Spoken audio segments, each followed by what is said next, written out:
Sí, profe, sí se ve y se escucha.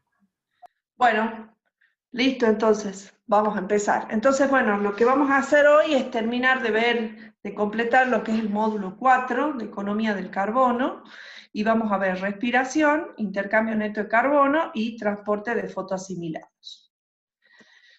Entonces, la respiración es el conjunto de reacciones celulares, o sea, que ocurren en las células, mediante las cuales los carbohidratos sintetizados mediante la fotosíntesis son oxidados a dióxido de carbono y agua, y la energía liberada es transformada en ATP. La respiración aeróbica, o sea, la que va a requerir oxígeno, es común a casi todos los organismos eucariotas, aunque bueno, tiene algunos aspectos diferentes con respecto a la respiración animal. Los sustratos que se utilizan en este proceso pueden derivar de distintas fuentes, por ejemplo, la glucosa, sacarosa, las hexosafosfatos, las triosafosfatos, que son derivadas de las hexosafosfatos y las triosafosfatos derivadas de la degradación del almidón, fructosa y otros azúcares. También se pueden utilizar lípidos, ácidos orgánicos y proteínas menos frecuentes. Los productos entonces de la respiración son la energía, en forma de ATP, y esqueletos carbonados que son intermediarios para otros procesos de biosíntesis. Entonces la respiración puede representarse como la oxidación de sacarosa y la reducción de oxígeno, y acá tenemos nuestra fórmula general de la respiración. Este proceso va a ocurrir en varios pasos que están acoplados, en los que se va a ir liberando la energía de modo gradual. Acá tienen el esquema general de lo que es la respiración y de sus etapas o de sus pasos, y estos son la glucólisis, la vía de las pentosas fosfato, el ciclo del ácido cítrico, ciclo de Krebs, y la fosforilación oxidativa. Y esta energía va a dar lugar entonces a la formación de ATP y de NAD y de NADP reducido. Miremos rápidamente todos estos pasos, ustedes ya los vieron en química biológica, así que acá simplemente vamos a hacer un repaso rápido. Entonces, la glucólisis es un proceso catabólico que convierte la glucosa, ¿sí?, en piruvato, en ácidos orgánicos que son el piruvato y el malato. Estas reacciones van a ocurrir en el citoplasma, y la sacarosa va a dar lugar a las hexosafosfatos y estas a triosafosfatos, que finalmente van a dar lugar a ácidos orgánicos, al piruvato, que actúa como sustrato en el ciclo del ácido cítrico, que actúa como sustrato en el ácido cítrico. Se genera ATP y NAD reducido, y va a proveer moléculas que van a intervenir en otras reacciones bioquímicas. Y entonces acá tienen ustedes todo el esquema de lo que es la glucólisis. Fíjense que inicialmente hay un gasto de energía de ATP, pero este gasto energético inicial es fundamental para que se pueda producir la fosforilación, o la fijación de fósforo. Bueno, ¿qué pasa? ¿Cuáles son los destinos entonces del piruvato? Como recién dijimos, ahí va a ser sustrato para lo que es el ciclo de Krebs, o sea, a través de la descarboxilación oxidativa del piruvato, y también puede seguir dos vías, o sea, la vía de la fermentación, que esto va a ocurrir en anaerobiosis. Puede haber una fermentación alcohólica y una fermentación láctica. Entonces fíjense, el piruvato a partir con la por acción de la piruvato descarboxilasa se va a formar acetaldehído y después etanol, y en el caso de la acción a través de la lactato deshidrogenasa se va a producir lactato. ¿Qué pasa con la vía de las pentosas? Es una vía degradativa, también catabólica, de la glucosa. Fíjense, estas reacciones van a ocurrir en el citoplasma, pero también en el cloroplasto. Va a generar NAD-fosfato reducido como dador de electrones para la biosíntesis reductiva, o sea, de ácidos grasos, colesterol, ácidos nucleicos, y para la regeneración de ATP en las mitocondrias. Va a generar la ribosa 5-fosfato para la biosíntesis de ADN y de ARN y de compuestos fenólicos, y va a proveer intermediarios del ciclo de Krebs. Y se va a conectar con la glucólisis mediante la generación de fructosa 6-fosfato y de gliceraldehído 3-fosfato. Bueno, la vía de las pentosas tiene dos etapas, una etapa oxidativa y una etapa no oxidativa. En la etapa oxidativa se obtiene la ribulosa 5-fosfato y en la etapa no oxidativa se obtiene el gliceraldehído 3-fosfato y fructosa 6-fosfato que van a de nuevo intervenir en la glucólisis. Con relación al ciclo del ácido cítrico o ciclo de Krebs, o también ciclo de los ácidos tricarboxílicos, solo ocurre en organismos aeróbicos combinado con la cadena de transporte de electrones y la fosforilación oxidativa. Se va a desarrollar en la matriz mitocondrial y el piruvato es oxidado completamente al dióxido de carbono y se va a generar NAD y FAD reducido. Es un ciclo anfibólico, es decir, es anabólico porque se generan intermediarios de otras biosíntesis, para otras biosíntesis, y es catabólico porque oxida los acetilos a dióxido de carbono. Entonces, fíjense, acá tenemos en detalle lo que es el ciclo de Krebs. Hay una oxidación del grupo acético, del acetil-CoA, y la obtención, o sea, a partir de el piruvato, por acción de la piruvato deshidrogenasa, se obtiene el acetil-CoA, que es el que va a entrar en el ciclo de Krebs, y bueno, se va a obtener coenzimas reducidas, o sea, el FAD y el NAD reducidos, que van a ser utilizados en la cadena respiratoria. Y también se va a obtener dióxido de carbono, ¿sí? Fíjense acá. Bueno, después la repaso. Acá, en la parte, en el margen superior derecho, tienen detalles de la mitocondria, recuerden repasarla, cómo está compuesta, cómo está formada. Entonces, recién decíamos que no todo el carbono reducido, metabolizado por glicólisis y el ácido cítrico, es oxidado a dióxido de carbono. Dijimos que también, o sea, tanto la glicólisis, el camino a las pentosas fosfato y el ciclo del ácido cítrico van a proveer precursores para la biosíntesis de una serie de metabolitos, como son aminoácidos, lípidos, isoprenoides, coenzimas. Entonces, fíjense acá cómo a partir de cada uno de estos pasos que estuvimos viendo de la respiración se van a obtener estos intermediarios que van a permitir la síntesis de otros compuestos fundamentales para el funcionamiento de la planta. Veamos qué pasa en el transporte de electrones y la fosforilación oxidativa. ¿Qué va a ocurrir? Se van a transferir electrones desde el NAD y desde el FAD reducido a través de una cadena de proteínas que se encuentran adheridas a la membrana mitocondrial interna hasta el aceptor final, que es el oxígeno. Este transporte de electrones se va a acoplar a la salida de protones, que va a generar un gradiente de potencial electroquímico, y ese flujo de protones, a favor de un potencial electroquímico, por acción de la ATP sintasa, va a generar ATP. Entonces, veamos cómo ocurre esto con mayor detenimiento. Acá tenemos la membrana, ¿sí?, interna de la mitocondria. ¿Y qué es lo que tenemos? Tenemos 5 complejos de proteínas, fíjense, el complejo 1, ¿sí?, que están formando parte de la membrana. Tenemos el complejo 1, formado por la NAD deshidrogenasa, la NADH deshidrogenasa. Tenemos un complejo 2, que está formado por la succinato deshidrogenasa, un complejo 3, formado por el citocromo BC1, un complejo 4 formado por el citocromo C oxidasa y un complejo 5 que es la ATP sintasa. En el espacio intermembrana vamos a ver que tenemos, además tenemos enzimas adicionales que están representadas acá con color verde, ¿sí? ¿Las ven? Entonces, la NADH deshidrogenasas externas pueden aceptar electrones directamente de la NAD sea NAD o NADP H producidos en el citosol. Entonces, ¿qué es lo que ocurre?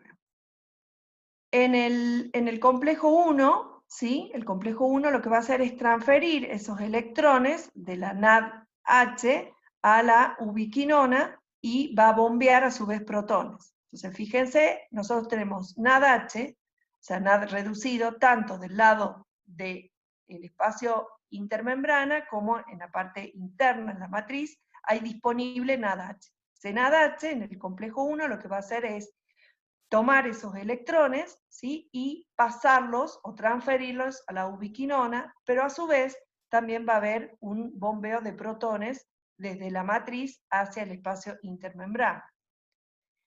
¿Qué pasa en el complejo? O sea, fíjense que acá, en el grupo ubiquinona, este complejo se va a mover, se va a difundir libremente dentro de la membrana interna y va a servir para transferir estos electrones desde las deshidrogenasas a cualquier complejo, sea el 3 o hacia la oxidasa alternativa.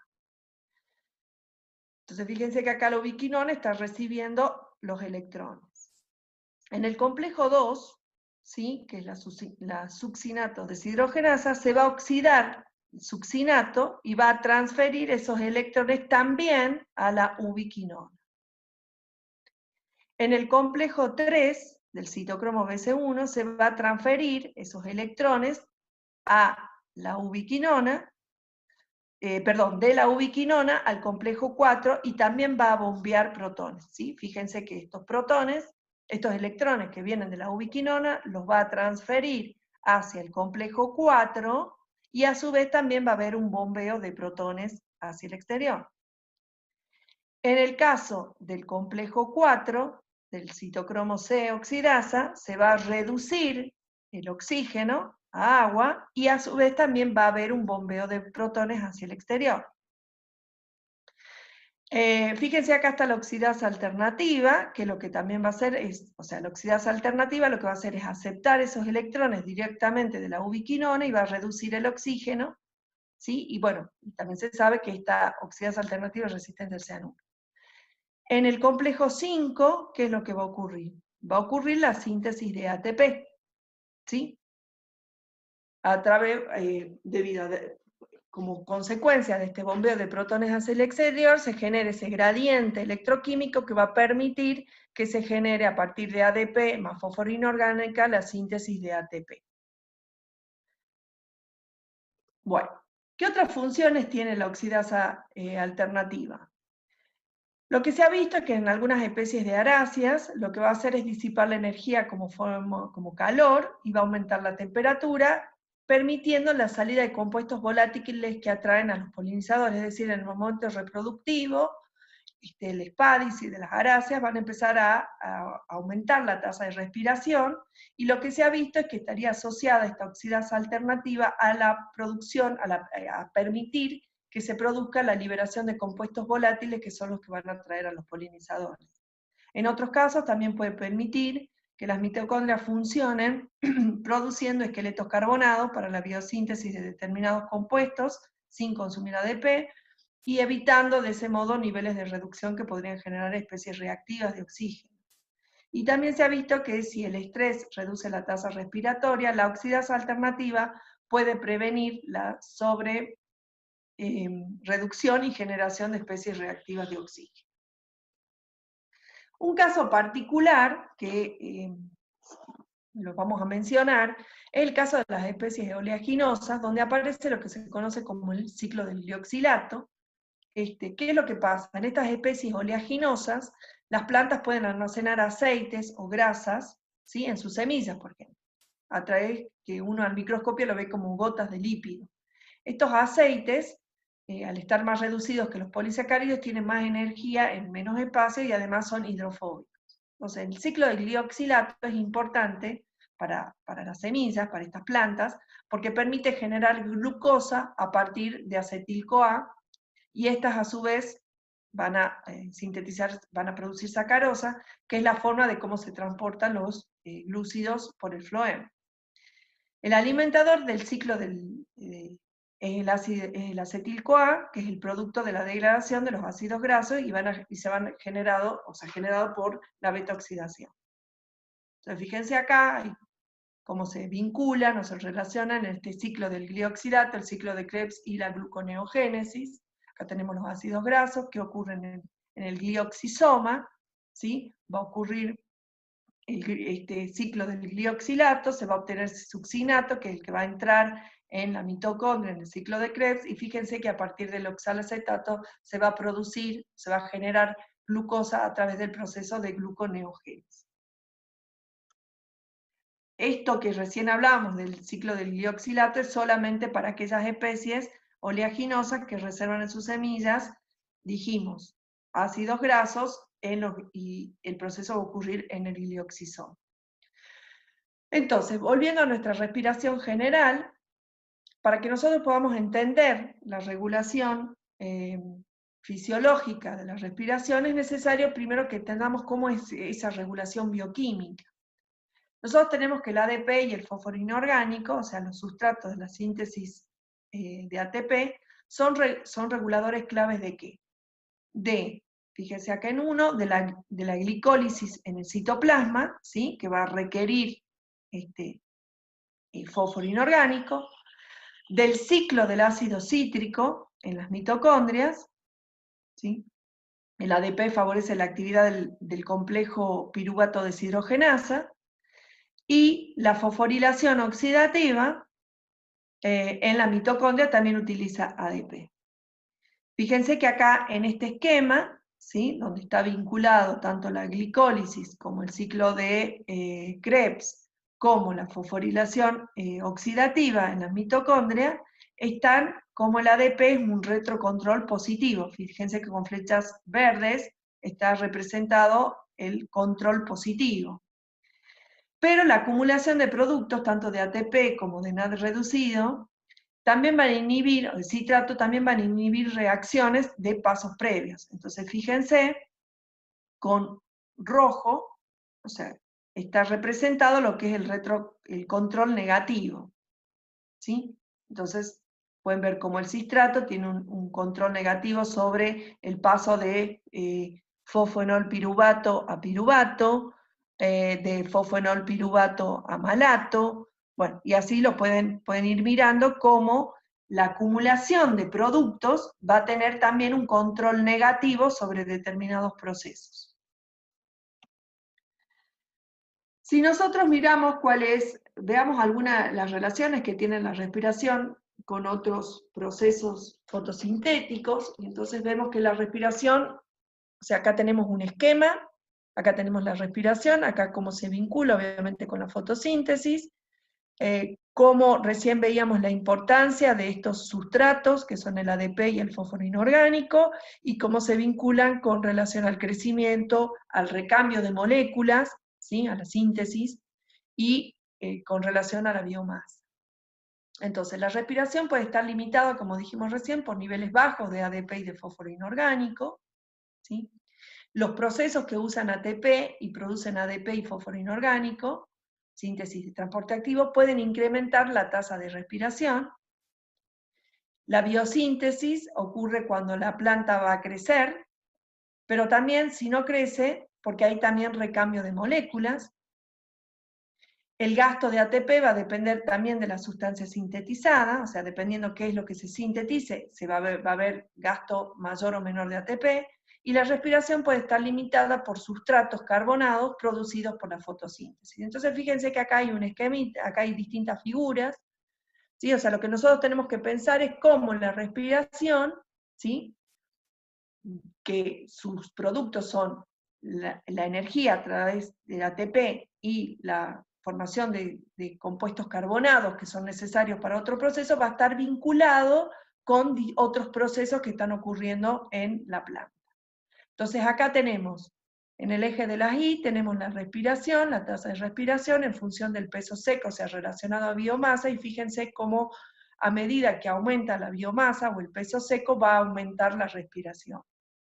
Con relación a la síntesis de compuestos, ¿sí? Que son necesarios para el crecimiento o para el recambio de moléculas, acá tienen representado el requerimiento de glucosa para la síntesis de 1 gramo de estas sustancias indicadas, y entonces fíjense para que se produzcan proteínas, bueno, otros hidratos de carbono, lípidos, lignina, ácidos orgánicos. Y acá tienen, en esta figura, tienen de nuevo la respiración en función de la fotosíntesis bruta, y entonces lo que pueden ver es que a medida que aumenta la fotosíntesis va a aumentar la respiración. Esto lo vamos a ver en un rato. Entonces siempre es importante que ustedes vinculen cada uno de los procesos que estamos mirando en en forma integral con respecto a la planta, ¿sí? Cómo van a afectar, como si uno afecta la respiración, se va a afectar el crecimiento, el recambio de moléculas, la fotosíntesis, ¿sí? Entonces, una de las cosas que también ustedes tenían en la guía es la relación que existe entre la tasa de respiración y la tasa de crecimiento relativo, ¿sí? Un poco esto de lo que venimos hablando. Entonces, fíjense, acá tenemos la tasa de respiración específica en función de la tasa de crecimiento relativo, y la tasa de crecimiento relativo se mide como el incremento de biomasa por unidad de biomasa y de tiempo. Entonces, fíjense que tenemos lo que se conoce como la respiración de mantenimiento y la respiración de crecimiento, ¿sí? Bueno, acá en la figura, en las indicaciones, hay una explicación, obviamente, de lo que significa esto. Dice, bueno, al extrapolar, fíjense, ahí tenemos la relación entre la tasa de respiración específica por unidad de biomasa y la tasa de crecimiento relativo. Y dice, al extrapolar la recta obtenida con valores de estos parámetros hasta el valor de la tasa de crecimiento, cuando la tasa de crecimiento es 0, se obtiene la tasa de respiración de mantenimiento, ¿sí?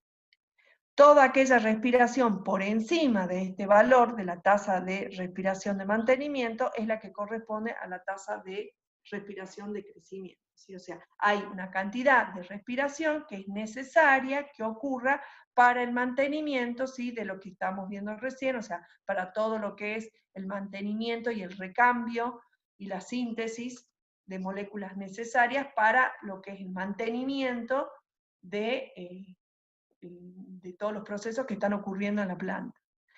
Toda aquella respiración, ¿sí? Por encima, o sea, los valores por encima de este valor de mantenimiento es lo que se conoce como respiración de crecimiento. O sea, es aquello, o sea, todo ese ATP producido y todos esos intermediarios van a ser utilizados para el crecimiento, o sea, para la producción de biomasa.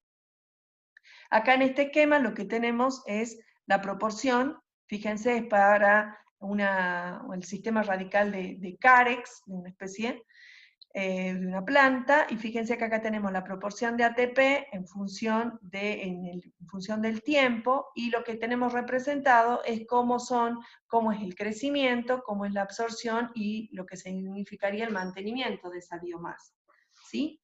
Entonces, tenemos un costo en ATP para la absorción activa de iones por las raíces, para el mantenimiento de ese sistema radical y para el crecimiento de ese sistema radical. Eso es lo que está representado en este esquema. Entonces, fíjense cómo inicialmente es baja, o sea, hay un nivel de absorción, pero a medida que va pasando el tiempo aumenta esa absorción y esto va a tener un costo, ¿sí? Fíjense cómo viene asociado, a partir de que empieza a aumentar la absorción, comienza también a aumentar el crecimiento, y después va a disminuir el crecimiento de esas raíces, o se va a mantener, y hay todo un costo de mantenimiento de esa biomasa, que es de lo que estábamos hablando en este esquema, ¿sí? Todo este es un costo de mantenimiento de esas raíces, ¿sí? Y de la absorción, y fíjense que hay un momento donde hay una disminución del crecimiento. Bueno, entonces miremos cuáles son los controles ambientales de la respiración. O sea, ¿qué es lo que controla la tasa de respiración? Tenemos la temperatura, ¿sí? O sea, la respiración va a crecer fuertemente entre 0 y 30 grados, y suele tener un máximo como entre 40 y 50, y va a caer a valores más altos, ¿sí? Y esto va a depender de la especie, esto ustedes ya lo vieron en bioquímica, todo el efecto que tiene la temperatura sobre todos los procesos bioquímicos, sobre todo proteínas y enzimas. Entonces, como a altos valores de temperatura, obviamente se van a ver afectados todas aquellas enzimas y proteínas que están interviniendo en la respiración. Sin embargo, bueno, hay algunas plantas que pueden ajustarse, por ejemplo, a bajas temperaturas y aumentar la tasa de respiración. ¿Se acuerdan que habíamos visto cuando veíamos también fotosíntesis, que había un rango de respuestas óptimas, o sea, a bajas temperaturas la respuesta era menor, a altas temperaturas también, y había un óptimo? Bueno, en la respiración pasa lo mismo. Sin embargo, puede haber muchas plantas que se pueden ajustar. ¿Se acuerda cuando vimos la clase pasada, también cuando veíamos fotosíntesis, cómo puede haber un ajuste, una aclimatación de plantas a bajas temperaturas o incluso también a altas temperaturas? Estos valores son bastante altos. Bueno, el aumento de la tasa de respiración, al incrementar la temperatura, se denomina el Q10, ¿sí? El Q10 puede tomar valores, por ejemplo, entre 1,9 y 2,8, entre rangos de temperatura entre 5 y 30 grados, y se calcula como la respiración a la temperatura, ¿sí? A la temperatura que nosotros estamos observando, o midiendo la respiración, más 10 grados en función de la respiración a esa temperatura. Entonces, por ejemplo, si uno tiene un valor de 2, significa que la respiración es el doble que si la respiración fuese a 10 grados centígrados. Y las bajas temperaturas, por ejemplo, se van a utilizar en procesos de almacenamiento para evitar las pérdidas por respiración. O sea, cuando menor temperatura tengamos, menor va a ser la tasa respiratoria y entonces se va a perder menos energía. Y esto es un concepto que se utiliza, por ejemplo, en el almacenamiento de frutos, por ejemplo. Pero bueno, también se debe tener en cuenta otros efectos específicos de la temperatura, como pueden ser, por ejemplo, el cambio en composición bioquímica, que también puede ser no deseado. O sea, va a haber, por ejemplo, en el almacenamiento, va a empezar a haber baja disponibilidad de oxígeno, ¿sí? En el caso que se almacenen cuando haya baja disponibilidad de oxígeno, entonces va a empezar a haber una fermentación. Acá en este esquema, en estas figuras, perdón, tenemos dos casos para maíz y para soja. Fíjense cómo es el flujo de dióxido de carbono en función de la temperatura, y entonces a baja temperatura el flujo va a ser menor, y fíjense cómo a medida que aumenta la temperatura va a aumentar el flujo de dióxido de carbono. ¿Qué pasa con la concentración de oxígeno? Bueno, un poco lo que estábamos recién mencionando, en condiciones normales, la concentración de oxígeno en la atmósfera de 21% está bien por encima de los valores que pueden ser limitantes, ¿sí? O sea, en principio, las concentraciones que nosotros tenemos de oxígeno, no son limitantes para la respiración. A concentraciones atmosféricas menores, por ejemplo, de un 5% de oxígeno, puede ser limitante porque va a difundir lentamente por la fase acuosa de los tejidos. Los espacios de aire entre las células son muy importantes, ¿sí? Para la respiración. Bueno, el oxígeno va a limitar el establecimiento de ciertas especies si el suelo, por ejemplo, está inundado o saturado. Si en capas profundas normalmente las raíces, profundas normalmente exploradas por las raíces. O sea, fíjense que acá cuando tenemos suelos inundados, ¿qué es lo que ocurre? Va a haber, al no haber disponibilidad de oxígeno, va a haber fermentación. Bueno, y es necesario, por ejemplo, ¿se acuerdan cuando veíamos en el caso de hidroponía, que era necesario siempre que esa solución tenga un burbujeo de aire porque es fundamental para la respiración? ¿Qué pasa con la concentración de dióxido de carbono? Bueno, altas concentraciones atmosféricas, por ejemplo, actuales, sabemos que el dióxido de carbono está en aumento, alrededor de 360 partes por millón. La respiración tampoco es afectada por estas concentraciones, y probablemente lo que se cree es que tampoco concentraciones que se predicen como consecuencia del cambio climático también tengan efectos directos sobre la respiración. Concentraciones artificiales, por ejemplo, lo que se ha visto que concentraciones artificiales altas de dióxido de carbono, entre 3 y 5, van a inhibir la respiración por mecanismos que todavía no están del todo establecidos. Y bueno, esta es la condición que es utilizada en almacenamiento, es decir, ¿qué es lo que se hace cuando se almacenan frutos? Se trata de disminuir la tasa de respiración, y una de las formas es almacenarlas en ambientes con mayores concentraciones de dióxido de carbono. ¿Qué pasa con la luz y el déficit hídrico? Bueno, en algunos casos se ha visto que la luz puede inhibir la respiración, actuando sobre la glicólisis y sobre el ciclo del ácido cítrico, y en el caso del déficit hídrico severo puede reducir la respiración al aumentar la actividad de la oxidasa alternativa. Bueno, ¿qué es lo que sabemos? Que las plantas respiran una alta proporción del dióxido de carbono que fijan por fotosíntesis. Entonces, siempre hay que tener en cuenta que los tejidos verdes fotosintetizan, pero también todos los tejidos, tanto los que fotosintetizan como los que no, van a estar respirando todo el tiempo. Las plantas herbáceas jóvenes, por ejemplo, respiran entre un 30 y un 60% de lo que fotosintetizan. Los árboles jóvenes respiran alrededor de un 30% de lo que fotosintetizan. Y estas proporciones, o sea, esta relación de cuánto es lo que produce y cuánto lo que va a respirar, va a cambiar con la composición de la planta y con la edad. También, bueno, sabemos que con la edad va a cambiar la relación de los tejidos fotosintéticos y no fotosintéticos, y por lo tanto esto también va a afectar a lo que se respire, o sea, la proporción de oxígeno respirado. Y bueno, en áreas tropicales, las altas temperaturas nocturnas se ha visto que van a favorecer estas proporciones de carbono entre un 70 y un 80%. O sea, de lo que se respira, ¿no? En función de lo fijado, cuánto es lo que se respira. Entonces, lo que vamos a hacer ahora, que hemos terminado con la parte de respiración, recuerden todos los pasos de la respiración, repásenlo de la parte bioquímica. ¿Qué es lo que vamos a ver ahora? Este intercambio, lo que se conoce como el intercambio neto de carbono. El intercambio neto de carbono va a representar que el balance entre los tres procesos que van a usar o van a producir dióxido de carbono. Tenemos la fotosíntesis, ¿sí? O sea, el intercambio neto de carbono es igual a la fotosíntesis, o sea, lo que se fija, el dióxido de carbono fijado por fotosíntesis, menos lo que es el dióxido de carbono que se pierde por respiración mitocondrial y por fotorrespiración. En estas dos figuras lo que tenemos son el flujo de dióxido de carbono, ¿sí? Para distintos momentos, fíjense, son valores medidos en un cultivo de cebada, que se sembró, bueno, el 18 de marzo y se cosechó el 21 de agosto, y entonces fíjense cómo tenemos acá representado lo que es el dióxido de carbono fijado por fotosíntesis, lo que se pierde por respiración, y el balance es el intercambio neto de carbono. ¿Sí? Acá está en valores, acá está en valores absolutos y acá está representado en valores relativos. Pero era lo que decíamos recién, que mucho del dióxido de carbono fijado es perdido por respiración.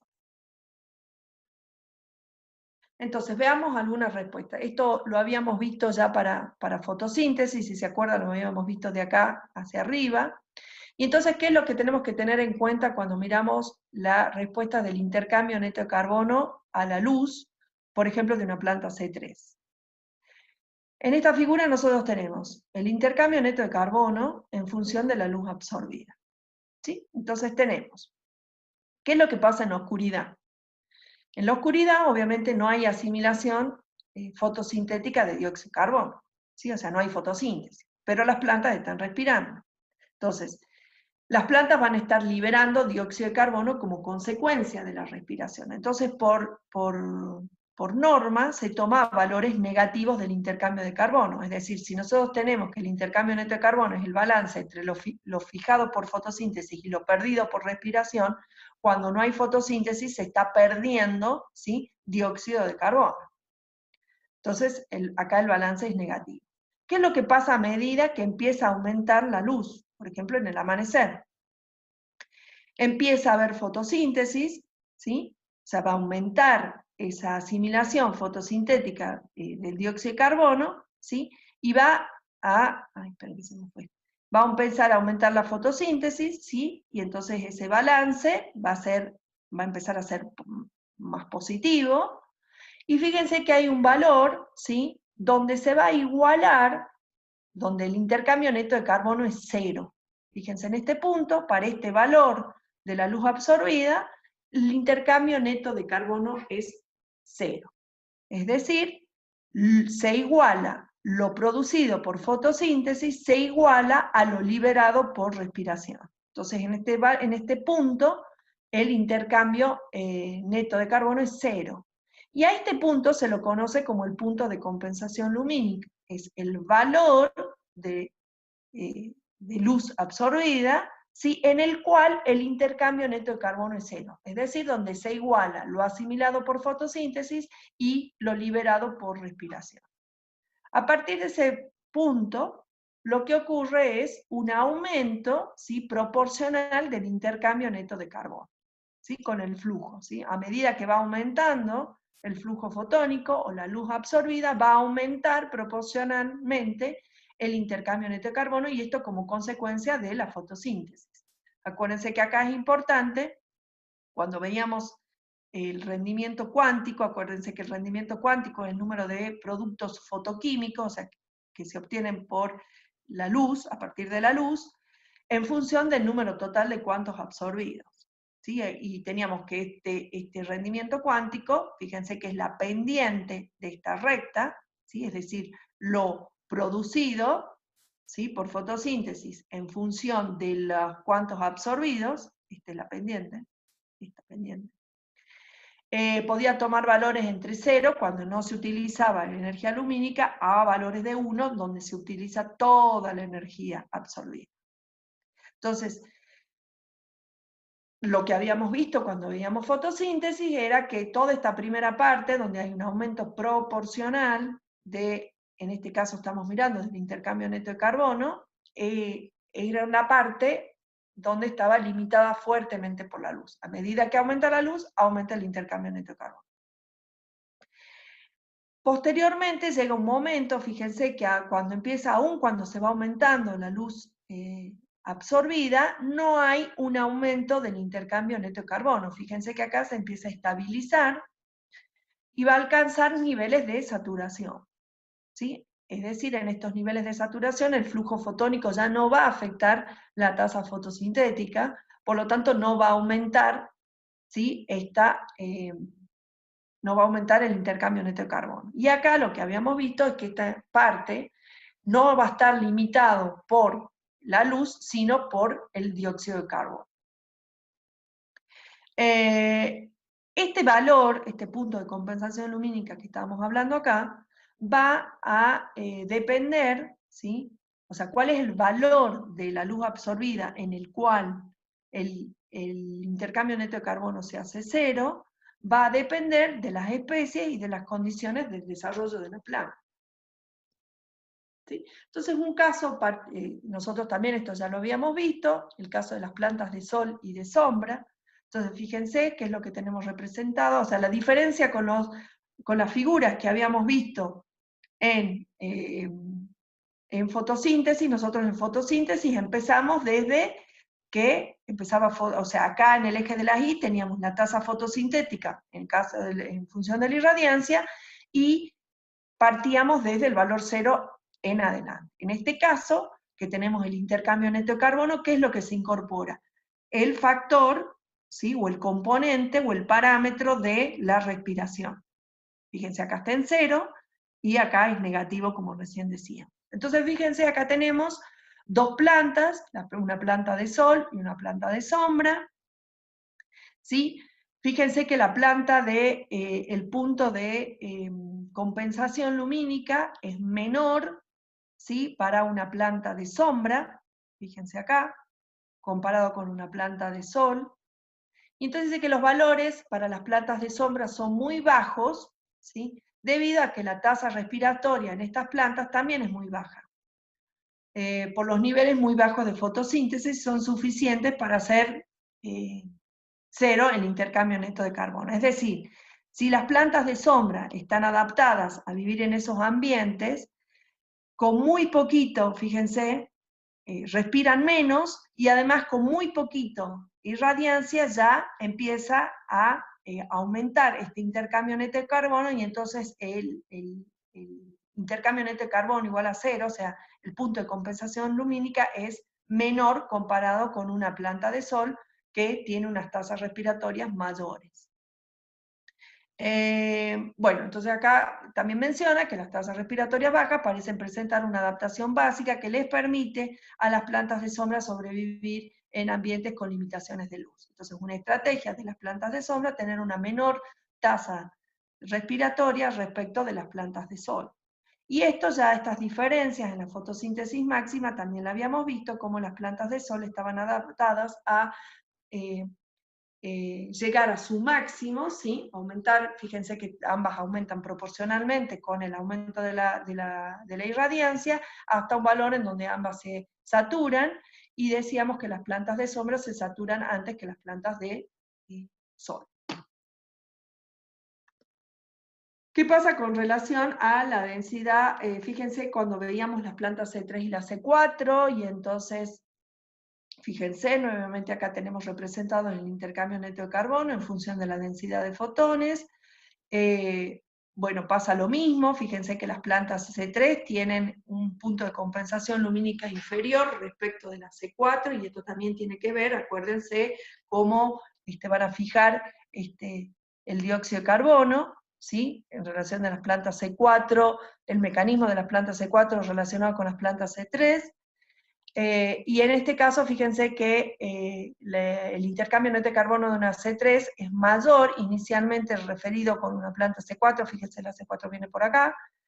En este caso, la luz limita, ¿sí?, el costo de concentrar el dióxido de carbono, que no es compensado por la C4. Es decir, una planta C3, donde directamente por acción de la Rubisco va a fijar ese dióxido de carbono, ¿sí?, empieza cuando, o sea, tiene, en esta parte dijimos que está respirando, llega un momento donde el intercambio neto de carbono es cero, pero en las plantas C3 no tiene ningún costo la fijación de dióxido de carbono, ¿sí? O sea, directamente la Rubisco, o sea, a medida que empieza, que aumenta el flujo, la intensidad lumínica, ¿qué es lo que pasa? Empieza a fotosintetizar, y ese punto de compensación lumínica es anterior porque ya directamente la Rubisco está fijando ese dióxido de carbono. En cambio, el caso de las plantas C4, que nos acordemos que actuaba, o sea que la fijación ocurría a través de la PEP carboxilasa, esa fijación inicial de dióxido de carbono tiene un costo energético, ¿sí? Se gastaba ATP. Entonces, inicialmente, ese costo de fijar el dióxido de carbono no es compensado por la fotosíntesis a bajos niveles de irradiancia. Entonces, fíjense por qué. Entonces, las plantas C4 tienen un punto de compensación lumínica mayor que las plantas C3. Después, posteriormente, vimos cómo las plantas C4, cuando aumentaba la densidad, el flujo fotónico, cómo llegaban a tener un mayor, en este caso tienen un mayor intercambio neto de carbono comparado con las plantas C4. Acá en la figura muestra dos plantas C3 creciendo a distintas concentraciones de dióxido de carbono. Y entonces acá nosotros teníamos que, o sabemos que las plantas C4 van a tener un mayor intercambio neto de carbono que la C3, porque acá en este caso habíamos dicho que ya la luz no limita, ¿sí?, el intercambio neto, el sistema que va a estar limitado por la cantidad de dióxido de carbono, y el costo de concentrar el dióxido de carbono en este caso es menor que el aumento de la tasa fotosintética, ¿sí? Es decir, en el caso de la C3, dijimos, en esta parte, lo que está limitando es el dióxido de carbono, ¿sí? Entonces ya el intercambio neto de carbono se satura y va a estar limitado por el dióxido de carbono, mientras que las plantas C4 dijimos que por el mecanismo que tienen las C4, o sea, por la acción de la PEP carboxilasa, ¿sí?, ese costo, ¿sí?, va a ser menor a lo que es la fotosíntesis. Entonces tienen una mayor tasa fotosintética y por lo tanto un mayor intercambio neto de carbono. Acuérdense que siempre, para ver esta figura, hay que tener presente cuál es el mecanismo de la C3 para fijar el dióxido de carbono, porque lo que estamos mirando es eso, fijación de dióxido de carbono por fotosíntesis menos la pérdida por respiración. Entonces, hay que tener presente cuáles son esos mecanismos, cómo operan en la C3 y cómo operan en la C4, ¿sí? Y además, bueno, tienen que mirar eso. Entonces, fíjense, acá tenemos con relación a la concentración de dióxido de carbono. Tenemos el intercambio neto de carbono en función de la concentración de dióxido de carbono para una planta C4 y una planta C3. Y entonces, fíjense que el punto de compensación del dióxido de carbono en la C4 es menor, ¿sí?, en función de la concentración de dióxido de carbono. Bueno, acá está expresado en partes por millón y acá en pascales, pero lo mismo se ve que es menor. Para una C4 es entre 0 y 5 partes por millón, mientras que para la C3 es entre 50 y 80 partes por millón. Fíjense que acá también, recién hablamos del punto de compensación lumínica, ¿sí?, que decíamos que era el valor de flujo de fotones en el cual el intercambio neto de carbono se hacía cero. Bueno, para el caso de la concentración de dióxido de carbono también existe este punto de compensación de dióxido de carbono, es un concepto similar, pero ¿qué es lo que nos va a estar dando el punto de compensación de dióxido de carbono? La concentración de dióxido de carbono en la cual el intercambio neto de carbono se va a hacer 0. ¿Sí? Fíjense acá, el intercambio neto de carbono es 0. Entonces, estábamos diciendo que para las plantas C4 ese valor es menor comparado con la C3. Y esto que tiene que ver, lo cual va a estar reflejando cuáles son los niveles más bajos de fotorrespiración que tienen en las plantas C4. Casi en las plantas C4 no hay fotorrespiración. Entonces, si nosotros estamos mirando este balance, al no haber pérdidas por fotorrespiración, ¿sí?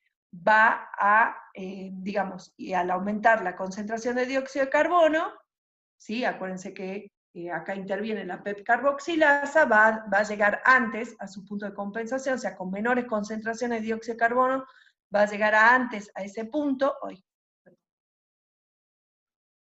y a partir de ahí va a empezar a aumentar, ¿sí? Proporcionalmente hasta que nuevamente se sature. Y en el caso de las plantas C3, donde sí van a estar fotorrespirando, o sea, acuérdense que la Rubisco tenía mayor afinidad por el oxígeno que por el dióxido de carbono, y entonces va a estar respirando más, ¿sí? O sea, va a estar respirando mitocondrialmente, pero además también va a haber un componente de la fotorrespiración, y entonces su punto de compensación lumínica va a ser mayor. En el caso de las plantas C4, este valor, este intercambio neto de carbono va a crecer, fíjense, rápidamente, con bajos valores de concentración de dióxido de carbono, y se va a saturar a concentraciones externas, fíjense, relativamente bajas de dióxido de carbono. O sea, ya a partir más o menos acá en la figura de alrededor de los 30 pascales, ya hay una saturación del intercambio neto de carbono. ¿Y qué es lo que va a estar reflejando? Cuán efectivo es el mecanismo de concentración y fijación de dióxido de carbono en las células de las vainas del parénquima. Acuérdense que con bajas concentraciones, decíamos que era una característica que tenían las plantas C4, que con bajas concentraciones de dióxido de carbono, por el mecanismo que presentan, ya, digamos, pueden, o sea, saturan esa respuesta. Mientras que, y después fíjense que a altas concentraciones externas de dióxido de carbono, el intercambio neto de carbono de las plantas C3 es mayor, fíjense en esta parte, o sea, como también después del punto de compensación de dióxido de carbono, las plantas C3 comienzan a aumentar su intercambio neto de carbono, hay mayor fotosíntesis, ¿sí? De lo que está perdiendo por respiración y por fotorrespiración, y lo que podemos ver es que a altas concentraciones de dióxido de carbono, la respuesta es mayor, ¿sí? En las plantas C3 que en las C4, debido a qué? A la relación que existe entre dióxido de carbono y oxígeno. Fíjense que al aumentar el dióxido de carbono hay mayor dióxido de carbono disponible, ¿sí? En el sitio de carboxilación de la Rubisco, y esto que va a hacer va a inhibir la fotorrespiración, es decir, va a ser mayor, ¿sí? Dijimos, si la Rubisco tiene mayor afinidad por el oxígeno, cuando haya menos disponibilidad de dióxido de carbono, entonces la Rubisco va a estar favoreciendo la oxigenación. Si nosotros aumentamos la concentración de dióxido de carbono, como en estos casos, se va a ver favorecida la carboxilación, ¿sí? Entonces va a aumentar, fíjense, la fijación de dióxido de carbono. Bueno, el mecanismo de concentración de dióxido de carbono en las plantas C4 va a seguir funcionando e implica un gasto de energía, acuérdense, adicional. Esta energía adicional es provista por la respiración mitocondrial y se refleja en menor fijación de dióxido de carbono, ¿sí? Recuerden entonces siempre que la fijación de dióxido de carbono por la PEP carboxilasa tiene un costo energético. Mientras que, bueno, como habíamos visto en la C3 no. Bueno, las plantas C4, lo último que nos quedaba también mirar cómo es el intercambio neto de carbono en función de la temperatura, como habíamos dicho recién, fíjense a bajas temperaturas en general. Acá tenemos para dos especies, una de ambientes desérticos y fíjense otra para una especie de ambientes más frescos, más costeros.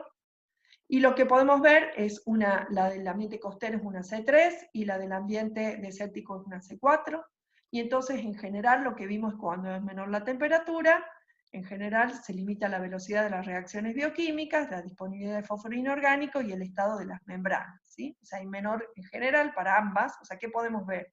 Que a menor temperatura, para ambas especies, es menor el intercambio neto de carbono, y lo mismo ocurre a altas temperaturas, caen las dos, ¿sí? Porque va a aumentar, bueno, la tasa de respiración, la fotorrespiración y fotorrespiración, que es la velocidad de las reacciones bioquímicas, ¿sí? O sea, va a haber una alta tasa de respiración, entonces va a ser menor el intercambio neto de carbono, y además recuerden todo lo que significaba con relación a lo que son las enzimas y las propiedades de la cinética de las enzimas cuando había altas temperaturas.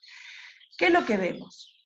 Fíjense que las especies C3 presentan un óptimo hacia temperaturas medias, ¿sí?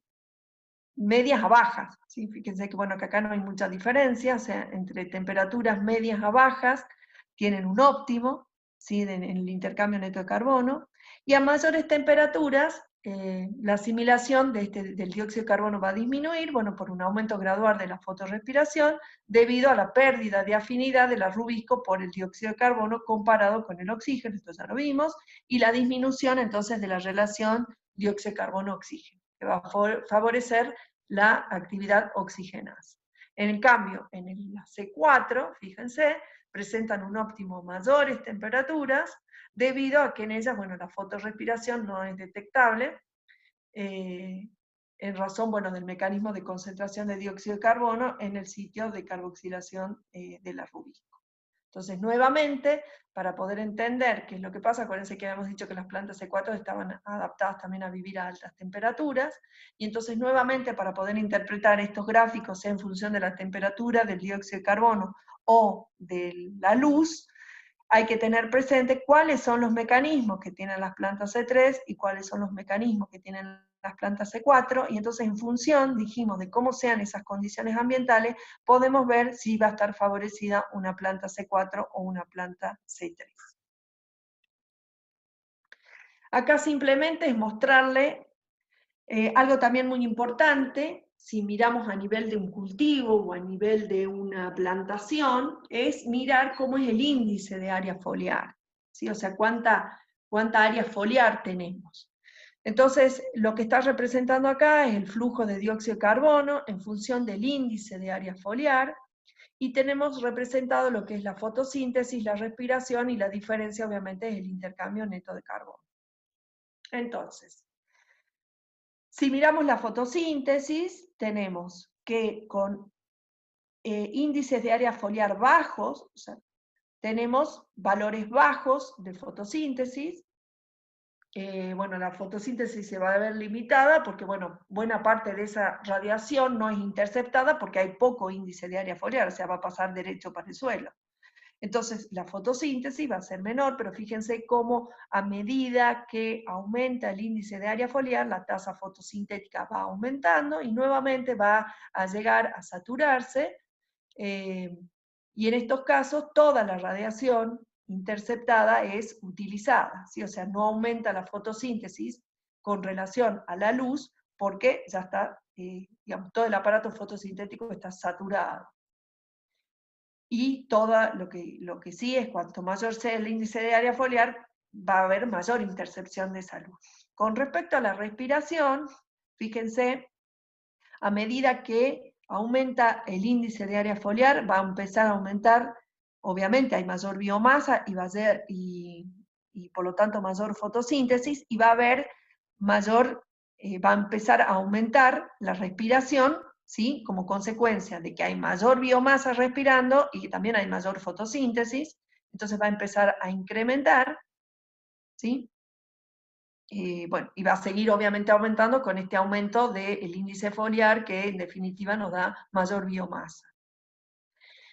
Fíjense cómo es el intercambio neto de carbono, entonces acá fíjense cómo empieza a aumentar el intercambio neto de carbono, básicamente por este aporte de la o sea, de lo fijado del dióxido de carbono fijado por fotosíntesis, y fíjense que acá, bueno, el intercambio neto de carbono como que tiene una pequeña disminución, porque la fotosíntesis ya está estable, pero la respiración sigue aumentando. ¿sí? Entonces, con un aumento del índice foliar, fíjense cómo puede llegar a un valor donde el intercambio neto de carbono disminuya como consecuencia de que aumentó la respiración y la tasa de fotosíntesis está constante. Otro punto importante, o algo también que hay que considerar con relación al canopeo, ¿sí? Es la posición que tienen esas hojas, ¿sí? O sea, de qué especie estamos considerando. Acuérdense siempre que lo mencionamos desde el principio de la clase, cuán importante es que ustedes, al momento de que podamos estudiar cómo funcionan esas plantas, es tener presente cuáles son las características de cada una de esas especies, ¿sí? En cuanto a la parte de todo lo que aprendimos en botánica, de su morfología, de su estructura, de su funcionamiento, bueno, y también vimos ahora a lo largo de la materia que si son plantas C3 o C4, por ejemplo. Entonces, en un canopeo es importante entonces también la posición de las hojas, ¿sí? Si son erectófilas, van a dejar pasar, por ejemplo, más luz que un canopeo con posición cuyas hojas son planófilas. Entonces, fíjense acá qué es lo que tenemos. Nuevamente tenemos una figura, un esquema donde nos muestra el intercambio neto de carbono en función del índice de área foliar para plantas que son con hojas erectófilas y para plantas que tienen hojas planófilas. Bueno, acá en realidad habría que continuarlo, ¿no? Nos estaría faltando la parte de respiración.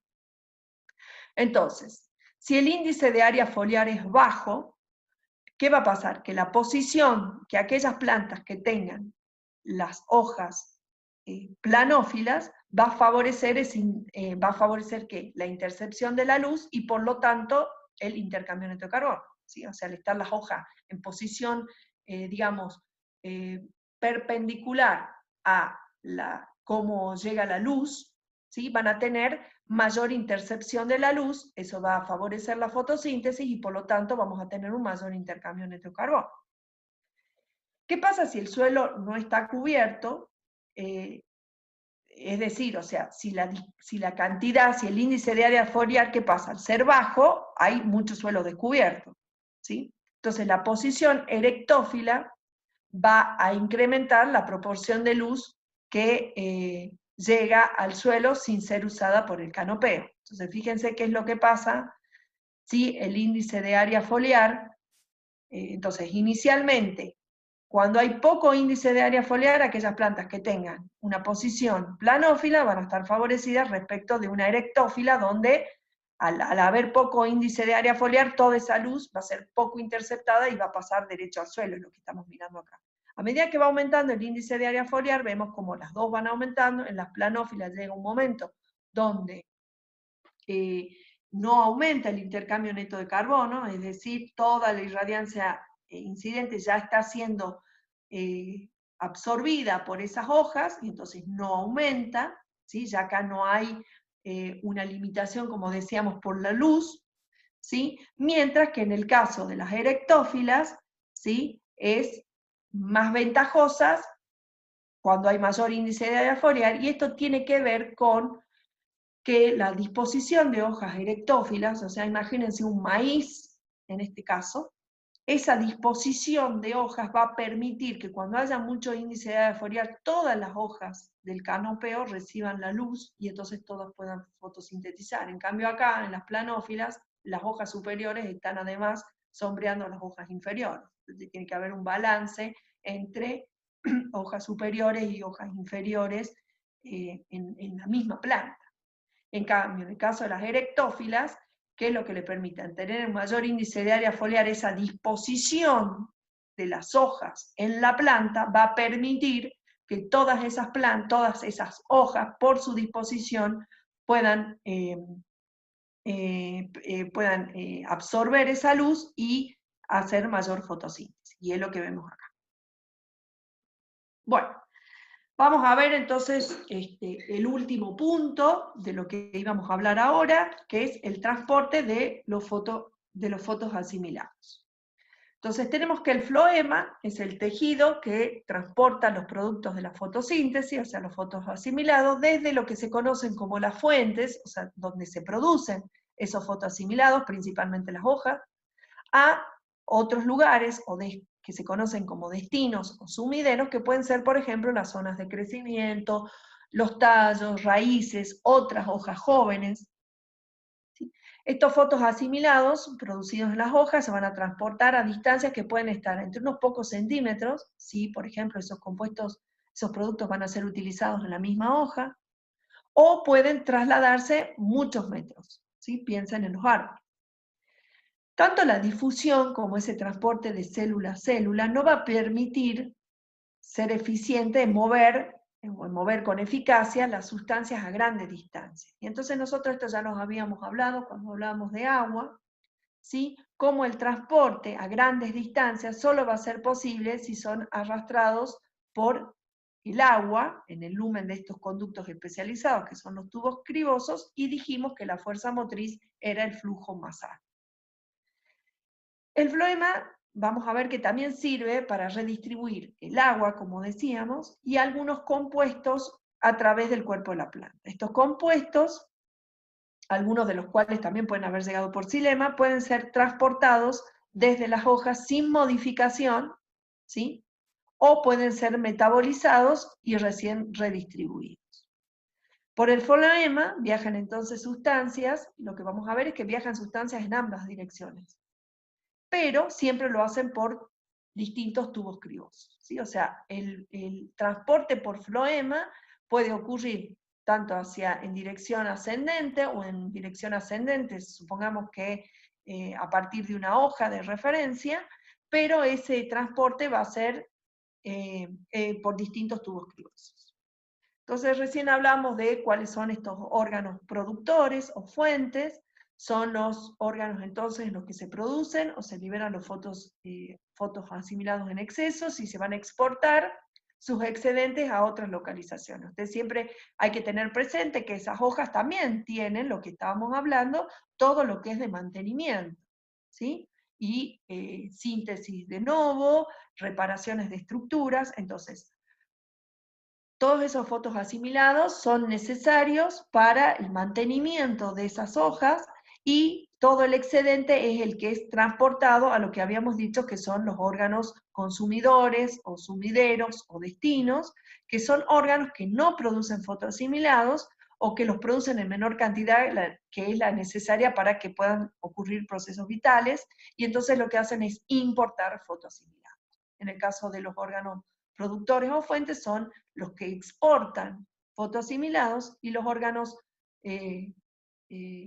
sumideros son los que importan fotoasimilados. Dentro de los órganos productores, ¿sí? O de las fuentes, tenemos las hojas fotosintéticas maduras y también órganos que pueden ser reservantes, ¿sí? Aquellas especies que tienen la característica de reservar sustancias en determinados órganos, que pueden ser tallos o raíces, por ejemplo.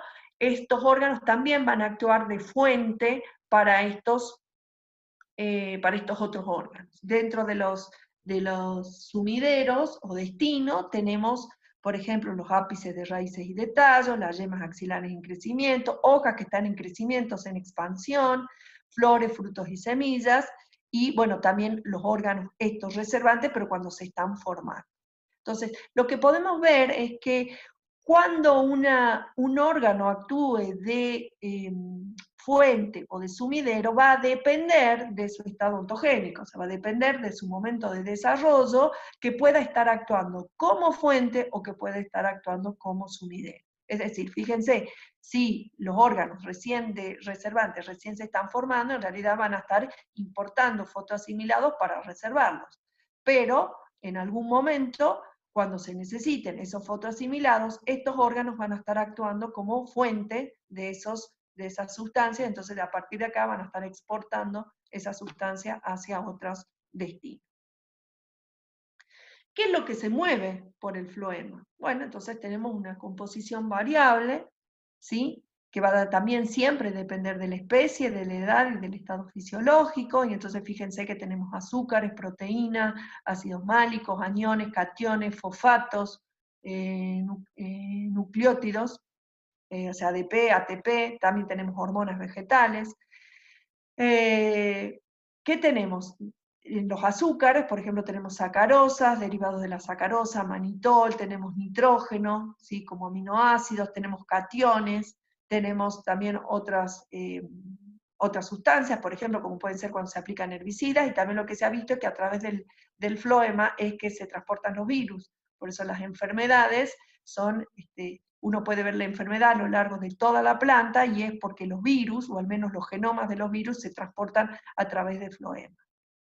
Bueno, el floema tiene una viscosidad elevada, tiene un potencial osmótico muy negativo por toda la presencia de solutos, tiene bueno, bajo peso molecular de las sustancias que van siendo, que están disueltas, un pH próximo a 8, ¿sí? Y hay algo importante, es que en el floema se mueven, como decíamos, azúcares fundamentalmente, que son los productos de la fotosíntesis, pero no cualquier azúcar. Por ejemplo, la glucosa y otros monosacáridos reductores no van por floema, sino que lo hacen azúcares no reductores, o sea, estos azúcares, estos monosacáridos van a ser transportados por floema, pero como azúcares no reductores, o sea, en forma de sacarosa o de rafinosa.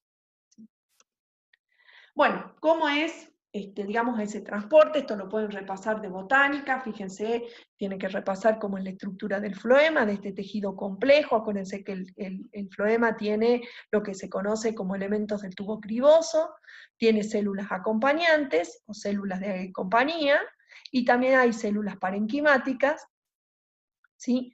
Que están acompañando o que están formando parte de este floema. Entonces, si nosotros miramos, acá tenemos un esquema de cómo es este tubo criboso.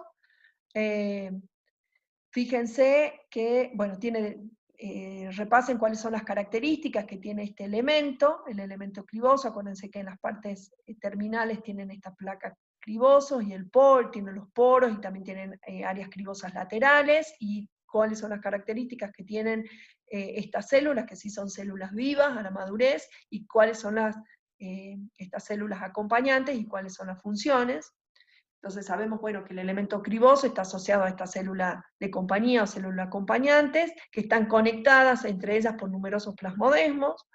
Y bueno, en las células acompañantes se producen algunas funciones que no van a ocurrir en las células del tubo criboso, tienen funciones sobre todo de carga del tubo criboso, y hay tres tipos de células acompañantes, que son las ordinarias, las intermediarias y las de transferencia. Esas diferencias en las células acompañantes van a ser cómo sea la carga, por ejemplo, del xilema, cómo se diferencia según cuál sea la célula acompañante que esté asociada a ese tubo criboso. ¿Cuál es el camino entonces de los fotoasimilados hacia el xilema? Nosotros acá tenemos un esquema de una hoja. Fíjense que tenemos las células del mesófilo, tenemos las células de la vaina, tenemos las células acompañantes, y tenemos las células del parénquima floemático, y acá tenemos el haz vascular. Las células del mesófilo están a muy poquitas distancias, por ejemplo, unas 3 células de alguna terminación de un haz vascular. O sea, la transferencia de los fotoasimilados de las células del mesófilo es muy rápida, digamos, porque se encuentra a muy poquita distancia de los haces vasculares. De las células del mesófilo, bueno, la sacarosa va a pasar a las células de la vaina, y de allí a las células compañía o de acompañantes, y este camino, o sea, esta transferencia de la sacarosa de las células del mesófilo a las células acompañantes y posteriormente al tubo criboso, va a ocurrir por dos vías, por vía apoplástica o por vía simplástica. Entonces, recordemos cómo eran estas dos vías. En la vía simplástica, el pasaje, digamos, en este caso de los azúcares, va a ser entre células a través de los plasmodesmos, que eran las conexiones que existen entre estas dos células. En el caso de la vía apoplástica, dijimos que en este caso los azúcares van a salir de la célula al espacio apoplástico, o sea, a las paredes celulares, van a salir a través de las membranas, al espacio, al apoplasto, y luego van a volver a entrar a la otra célula a través de las membranas. Bueno, veamos cómo es entonces la carga apoplástica. Fíjense, acá está representado lo que serían las células del mesófilo, acá estaría la célula de la vaina, y acá ya estaría la célula acompañante. Fíjense, es esta la célula acompañante, y acá ya está el elemento criboso, ¿sí? Entonces, ¿cómo ocurre? Tenemos que la sacarosa va a difundir desde las células, ¿sí?, en la que fue sintetizada, siguiendo un gradiente de concentración. Hay una difusión, fíjense, desde las células del mesófilo, va a ir, acá está representada la glucosa con estrellitas, va a ir difundiendo, ¿sí?, a las células de la vaina. ¿Qué es lo que pasa?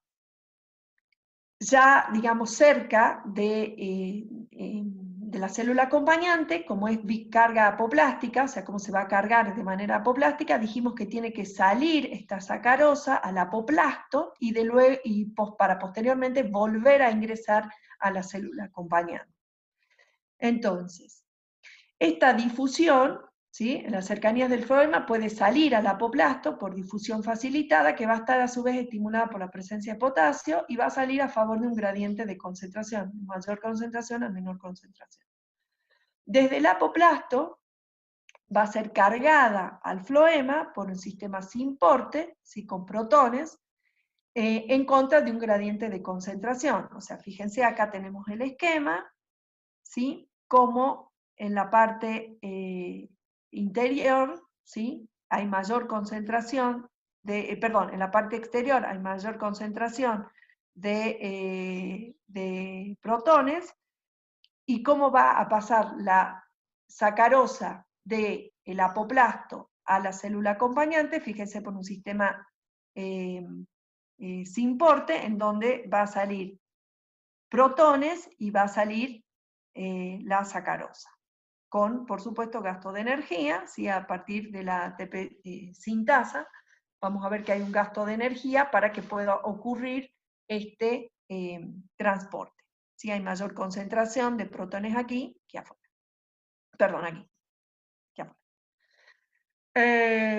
Bueno, desde el apoplasto, entonces, bueno, dijimos que es cargado por sin porte en contra de un gradiente de concentración, y el pasaje activo del apoplasto al floema se mantiene ese gradiente que favorece la difusión desde la célula de síntesis hasta el floema, ¿sí? Posteriormente, una vez que ha ingresado de manera apoplástica, con gasto de energía, la sacarosa desde el apoplasto a la célula acompañante, va a pasar, también por difusión, va a pasar al elemento criboso a través de los plasmodesmos. ¿Qué pasa con la carga simplástica? En la carga simplástica dijimos que la sacarosa y la célula del mesófilo van a difundir hacia las células de la vaina, ¿sí?, y van a pasar a las células. Fíjense que acá tenemos las células intermediarias, y también lo va a hacer a favor de un gradiente de concentración, y va a pasar simplemente a través de los plasmodesmos, ¿sí?, que es la manera que ocurre esta carga simplástica de los elementos cribosos. ¿Qué pasa en las células intermediarias? Se van a sintetizar azúcares de mayor tamaño, o sea, rafinosa y estaquiosa, y debido al tamaño de estos polímeros no van a poder difundir de vuelta hacia las células de la vaina, pero sí van a poder difundir hacia los elementos cribosos, ¿sí?, porque tienen estos elementos, estos plasmodesmos tienen mayor tamaño, mayor diámetro, que les permite que pasen hacia los elementos cribosos. Y después van a seguir, bueno, por el flujo floemático. La síntesis de sacarosa en las células del mesófilo y su utilización en las células intermediarias van a mantener este gradiente de concentración continuo, permitiendo de esta manera que haya difusión. O sea, acá siempre va a haber mayor concentración porque se va a estar produciendo la sacarosa, ¿sí?, y acá se va a estar permanentemente difundiendo, ¿sí?, y después circulando, perdón, estos azúcares. Por lo tanto, siempre va a haber un gradiente desde las células del mesófilo hacia el floema.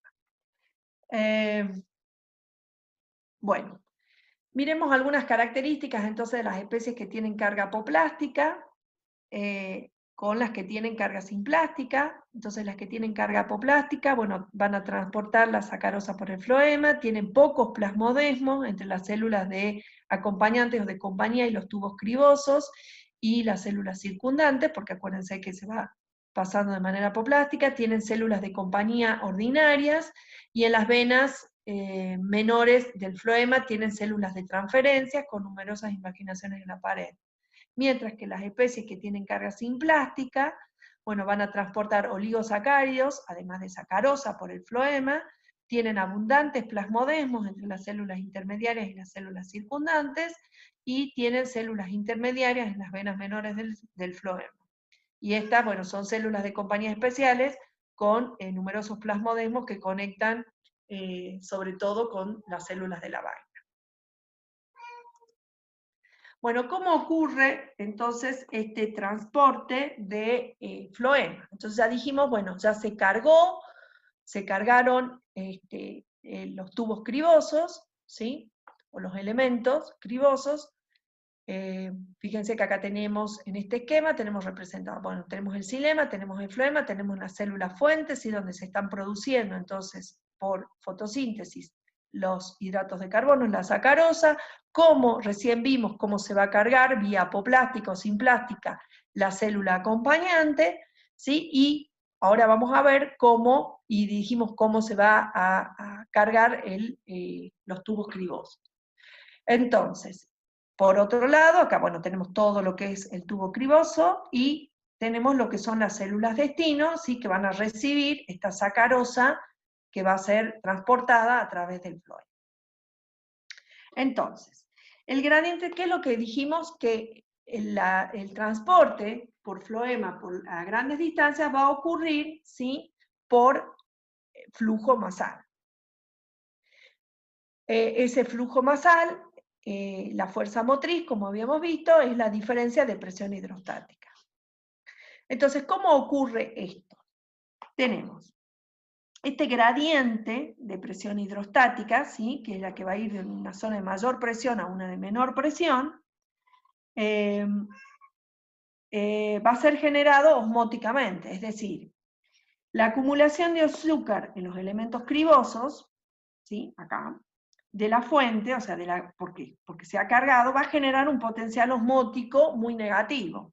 Por lo tanto, si nosotros tenemos nuestro potencial osmótico negativo, nuestro potencial agua va a ser más negativo, y como consecuencia, ¿qué va a ocurrir? Va a ingresar agua, que va a venir desde el xilema, va a ingresar agua a esta célula.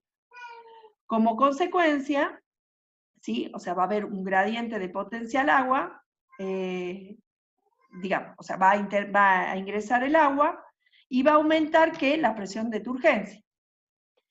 Por el otro lado, o sea, en el otro extremo, ¿sí? O sea, donde va a ser la descarga del floema, si es por vía simplástica, lo que vamos a ver es que va a salir agua con azúcares, ¿sí? Por los plasmodesmos, y va a generar, ¿qué? Una caída de la presión hidrostática. O sea, si acá se va a perder agua y solutos, va a disminuir la presión hidrostática. Si la descarga es por vía apoplástica, o sea, van a salir azúcares, fíjense, van a salir azúcares a través de la membrana, y eso va a disminuir la concentración de azúcares en los elementos cribosos, ¿sí? En los destinos, también generando un potencial agua menor en dichos elementos, y la salida de agua hacia el apoplasto por difusión a través de las membranas. Esto que va a generar una disminución de la presión de turgencia, y todo esto va a resultar en un alto gradiente de presión hidrostática entre los elementos cribosos de las fuentes y los destinos. ¿Sí? Entonces, cuando se carga el floema, acuérdense, se va a generar un potencial de soluto muy negativo. Esto va a hacer que disminuya el potencial agua, va a ingresar agua, se va a generar una fuerte presión hidrostática, ¿sí? Que va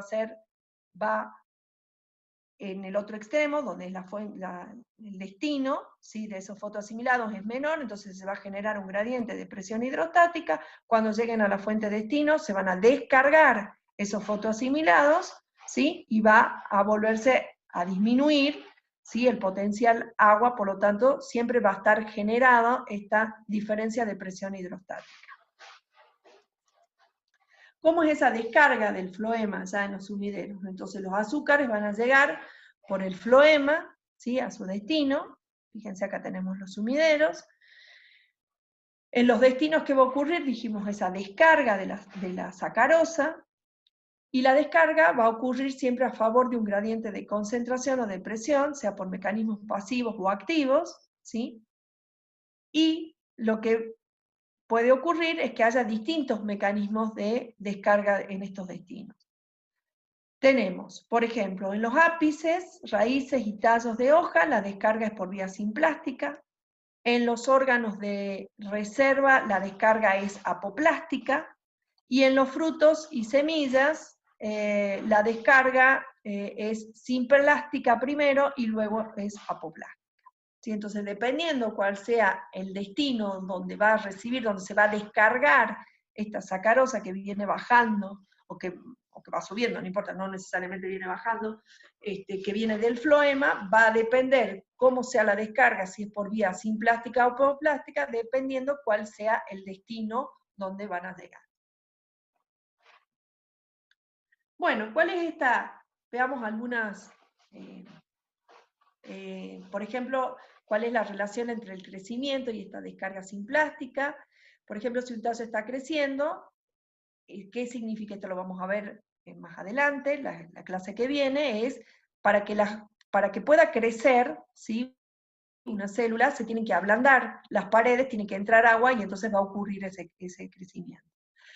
Al ablandarse esas paredes, se va a relajar la presión de turgencia y va a aumentar la diferencia de presión con el floema. Entonces se va a favorecer la descarga por flujo masal. Es decir, para que pueda crecer la planta, hace rato también estábamos mencionando, recién mencionábamos, como para que una célula o un tejido, en este caso que estamos mirando, pueda crecer, o sea, pueda aumentar la biomasa, vamos a necesitar energía y vamos a necesitar un montón de intermediarios para la síntesis de estructura.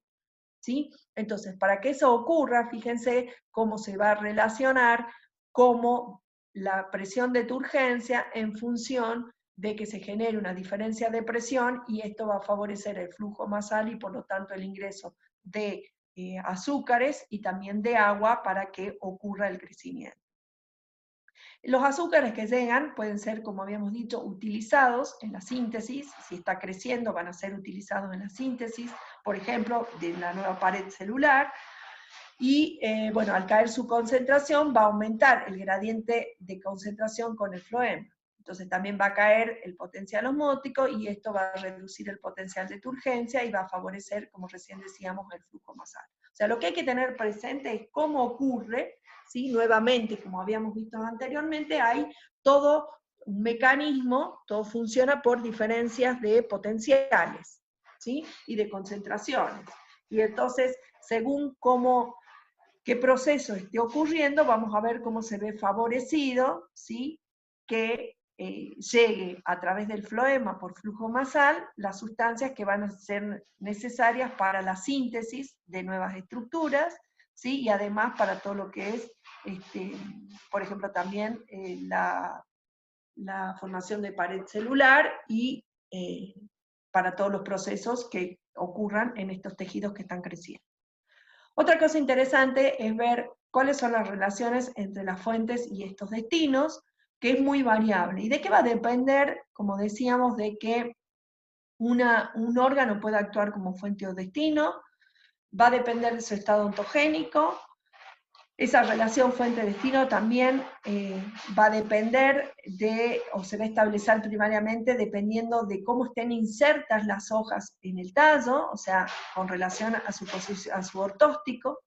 Y también la relación entre la fuente y el potencial destino va a depender de la posición y de la actividad de otras fuentes o de otros destinos entre ellos. Es decir, si por ejemplo si hay una producción de frutos, cómo va a ser esa relación fuente-destino, ¿sí?, va a estar dependiendo de cuáles son entonces los otros órganos que están en ese momento.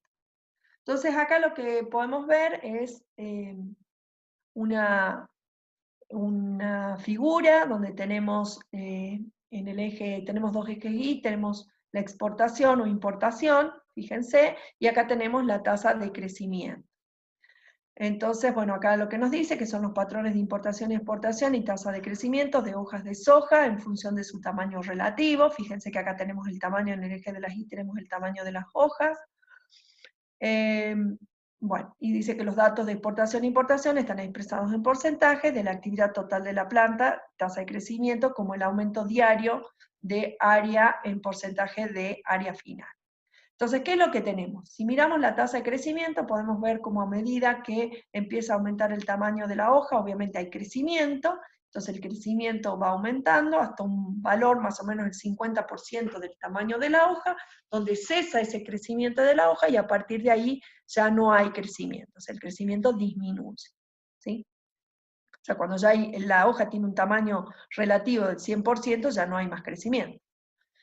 ¿Qué pasa con relación a la importación y a la exportación?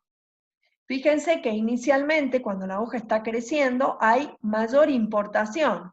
¿Sí? Es lo que decíamos. Al estar creciendo, necesita energía, necesita estos compuestos carbonados, y entonces hay una fuerte importación vía floema de compuestos carbonados. Posteriormente, fíjense, ya cuando la hoja alcanza un 50%, llega a un punto, más o menos un valor del 20% del tamaño de la hoja, donde empieza a disminuir esa importación, ¿sí? Hasta que cuando llega al 50% de su tamaño, ya no hay importación, o sea, ya no está recibiendo, no está haciendo destino de los fotoasimilados, y fíjense cómo ya a partir de un tamaño de 30 comienza lo que es la exportación, o sea, esa misma hoja que inicialmente cuando estaba creciendo estaba importando fotoasimilados, cuando ya llega a su tamaño máximo, sí, a su tamaño, perdón, del 50%, empieza a funcionar como una fuente, ¿sí? Deja de ser sumidero para ser una fuente, y entonces empieza a exportar, ¿sí? Fotoasimilados hacia otros destinos. Entonces acá lo que vemos es esto que estábamos mirando recién, lo que son fotos, donde hicieron un experimento, ¿sí? Pusieron carbono marcado, es una hoja de cucurbita pepo, que tiene distintas edades, fíjense, acá es cuando está creciendo la hoja, y acá ya es cuando ya está totalmente desarrollada, y lo que se hizo fue poner carbono marcado, ¿sí? En otra hoja que actuaba como fuente. Entonces el color negro va a indicar la presencia de carbono radiactivo que llegó desde la hoja fuente. Y lo que vemos es que a medida que la hoja va creciendo, se va reduciendo esa llegada del carbono desde las otras hojas. Inicialmente, entonces, como veíamos recién, cuando la hoja se está desarrollando, está creciendo, ¿qué es lo que pasa? Está funcionando, está importando, está haciendo destino de esos fotoasimilados, ¿sí? Entonces acá lo que se puede ver es cómo está actuando como destino. A medida que va creciendo esa hoja, la parte más vieja, si se quiere, ¿sí? Es la parte apical. La parte basal es la más joven. Entonces fíjense cómo, a medida que va creciendo, la parte más joven de la hoja, o sea, la que sigue todavía creciendo, sigue siendo fuente, pero ya la parte apical no. Y así a medida que crece, fíjense ya cuando está totalmente desarrollado, cómo queda una pequeña parte nomás en la parte basal que está siendo destino, y en realidad ya toda esta hoja ya deja de estar recibiendo fotoasimilados, y posteriormente, cuando venga la parte ya de senescencia, va a empezar a actuar como destino, ¿sí? O cuando ya esté madura la hoja, va a empezar a ser fuente de esos fotoasimilados. Bueno, con respecto a esto que recién les mencionaba, de cómo es la posición de las hojas en función del ortóstico, ¿se acuerdan de botánica? El ortóstico es esa línea imaginaria que se planteaba a nivel del tallo, ¿sí? El ortóstico, y en función de ese ortóstico se veía cómo era la disposición de las hojas, y entonces así se clasificaban las plantas según cómo estaban dispuestas o insertas esas hojas, teniendo en cuenta los ortósticos.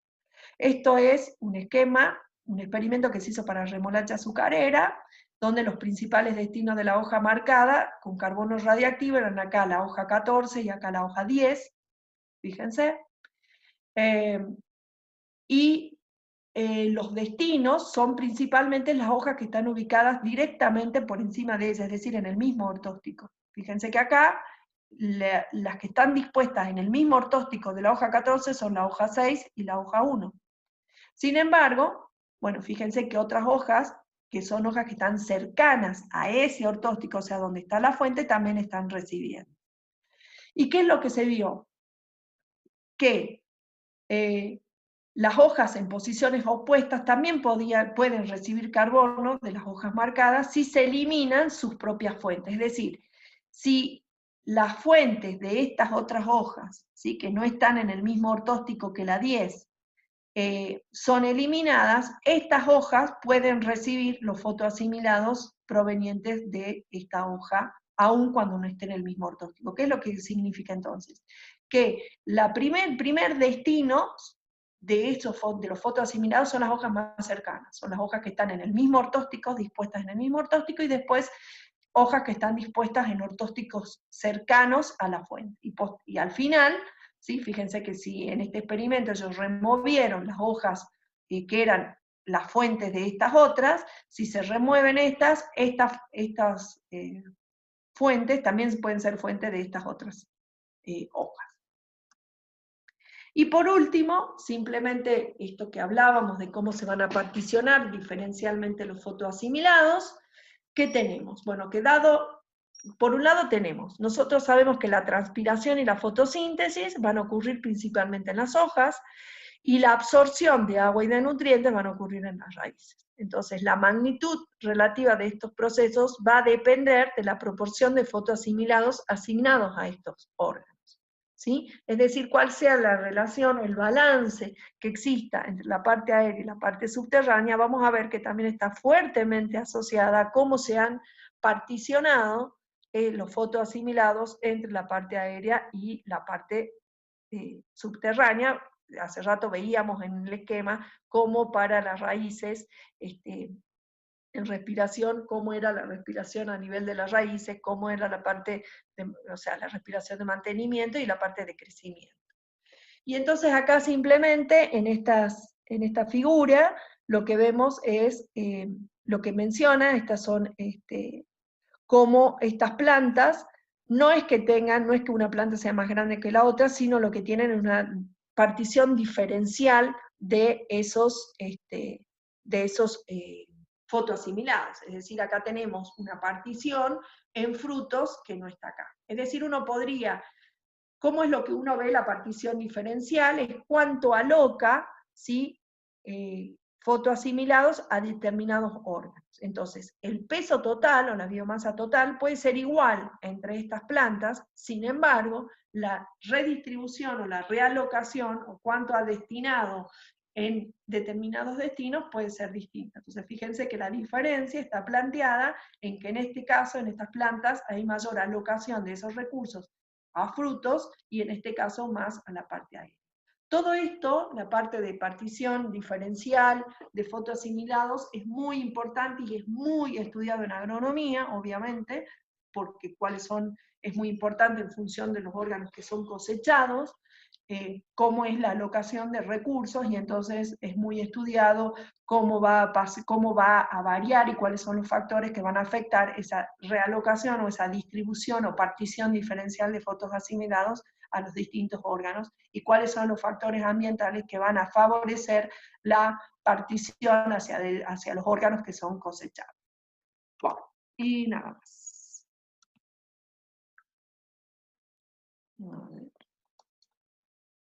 Bueno, listo. Me vuelvo a poner acá. Listo, terminamos.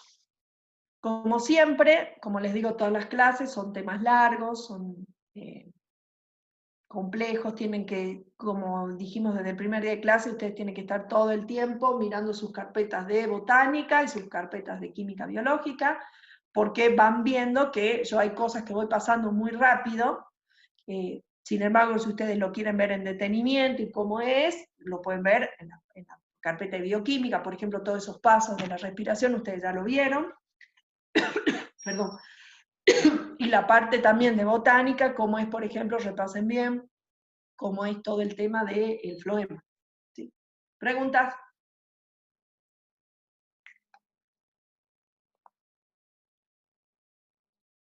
¿No? ¿No hay preguntas?